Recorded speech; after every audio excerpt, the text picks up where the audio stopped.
क्या rosemary oil सच में बाल उगाता है या फिर ये सिर्फ इंस्टा और यूट्यूब का एक ट्रेंड है? आजकल हर दूसरी रील में लोग बोल रहे हैं कि मेरे बेबी हेयर आ गए हैं, मेरे बॉल्ड पैचेस भर गए हैं और नेचुरल मिनॉक्सिडिल है रोजमेरी एक तरह से। क्या इसके पीछे सच में साइंस है? आइए आज हम जानते हैं कि रोजमेरी ऑयल सच में काम करता है या नहीं, कितना काम करता है और क्या क्या हम मिस्टेक्स कर सकते हैं जब हम रोजमेरी ऑयल लगाते हैं।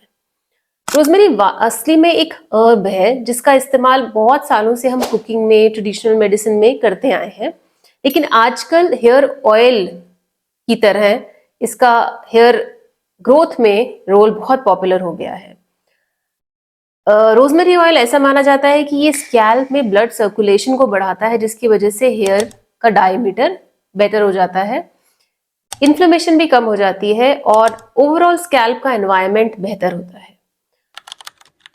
क्या सच में ये काम करता है? सिंपल आंसर ये है कि कुछ हद तक ये जरूर काम करता है, लेकिन ये कोई मैजिक नहीं है। एक स्टडी में रोजमेरी ऑयल और मिनॉक्सिडिल को कंपेयर किया गया था पैटर्न्ड हेयर लॉस में, और देखा गया कि 6 महीने के बाद दोनों ही ग्रुप में कुछ हद तक इंप्रूवमेंट था। लेकिन ये सिर्फ एक स्टडी है, ऐसी बहुत ज्यादा स्टडीज हमारे पास अवेलेबल नहीं है। रिजल्ट कोई बहुत ड्रामेटिक नहीं था और जरूरी नहीं है कि हर पेशेंट में हमें सेम इफेक्ट मिले। सो रोजमेरी ऑयल को मिरेकल कहना एक्चुअली साइंटिफिकली करेक्ट नहीं होगा। ये जरूर फायदा करता है उन लोगों को जिनको बहुत mild degree of hair loss है। कुछ लोगों की स्कैल्प की इचिंग कम हो सकती है, डैंड्रफ में थोड़ा इंप्रूवमेंट हो सकता है, तो ऐसा लगता है कि हेयर की क्वालिटी बेहतर हो गई है। लेकिन इसका ये मतलब नहीं है कि ये नए हेयर फॉलिकल भी बना देगा। नए हेयर फॉलिकल ना तो मिनॉक्सिडिल बना सकता है, ना रोजमेरी ऑयल बना सकता है। सो शुरुआती हेयर थिनिंग है, अगर बहुत माइल्ड हेयर लॉस है, अगर किसी और कारण से, अगर पैटर्न हेयर लॉस नहीं है, स्ट्रेस रिलेटेड है, डाइट रिलेटेड है, या स्कैल्प में इन्फ्लेमेशन है जिसकी वजह से हेयर लॉस हो रहा है, तो आपको थोड़ा इंप्रूवमेंट हो सकता है।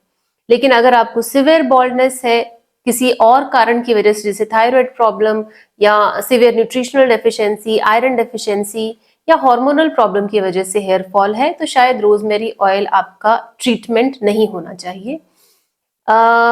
ये मिनॉक्सिडिल है, ये पूरी तरह से सही नहीं होगा क्योंकि मिनॉक्सिडिल पर बहुत ज्यादा साइंटिफिक एविडेंस अवेलेबल है, रोजमेरी ऑयल पर बहुत ही लिमिटेड रिसर्च अवेलेबल है।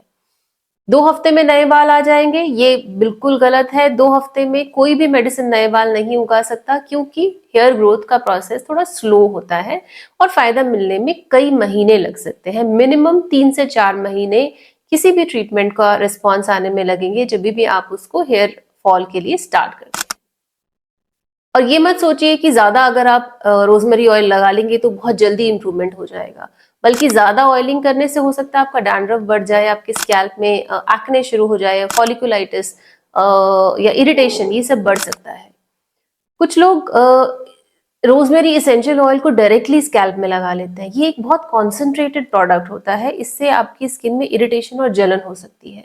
सो ध्यान रखिए, अगर आप रोजमेरी ऑयल लगाना चाहते हैं तो उसको किसी और ऑयल में मिक्स करके लगाएं, हल्के मसाज करें और नेक्स्ट डे वॉश कर लें। आजकल रोजमेरी ऑयल वाले हेयर ग्रोथ सीरम्स या हेयर ग्रोथ लोशंस भी अवेलेबल है, उनको भी आप ट्राई कर सकते हैं। जो आपको ज़्यादा सूट करे आप उसे कंसिस्टेंटली कम से कम 4-5 महीने तक लगा सकते हैं। बहुत जरूरी है कि अगर आपका हेयर फॉल परसिस्टेंट है तो उसके असली कारण को पता करें। आप पता करें कि उसके क्या आपको कोई न्यूट्रिशनल या कोई हार्मोनल प्रॉब्लम तो नहीं है जिसकी वजह से आपका हेयर फॉल हो रहा है, और तभी आप ट्रीटमेंट को प्रॉपरली फॉलो करें। सो फाइनल टेक अवे ये होगा कि रोजमेरी ऑयल काम तो करता है, लेकिन इसके रिजल्ट्स अगर आप चाहते हैं तो उसे लॉन्ग टाइम तक लगाना पड़ेगा, इसे सही तरीके से लगाना पड़ेगा।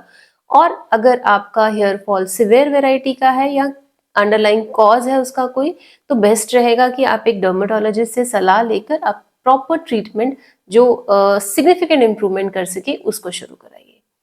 सो अगर आपने भी रोजमेरी ऑयल यूज किया है और उसके फायदे नुकसान आपको पता चले हैं तो आप हमें कमेंट करके जरूर बताइए, और वीडियो को लाइक और शेयर करना नहीं भूलें।